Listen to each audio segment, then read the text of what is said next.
What's up guys, it's Seb here from Wolfio, and in today's video I'll be showing you how you can download your TikTok videos watermark free on desktop in 2023.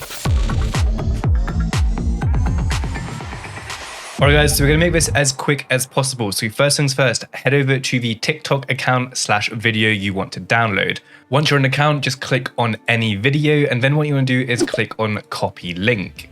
Next, you want to open up a brand new Google page and then type in Snaptic.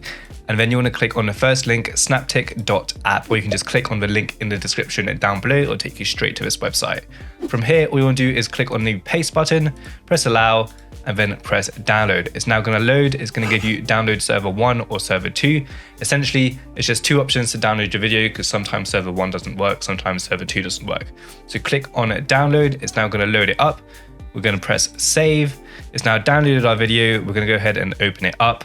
And as you can see, you have now downloaded your TikTok video watermark free. And if you want to learn how to download your TikTok videos on mobile, then click on the link up here or in the description down below, and I'll quickly show you how to do that as well. Hope you enjoyed this video. If you did, smash the like button, subscribe if you haven't already, and I'll see you in the next video.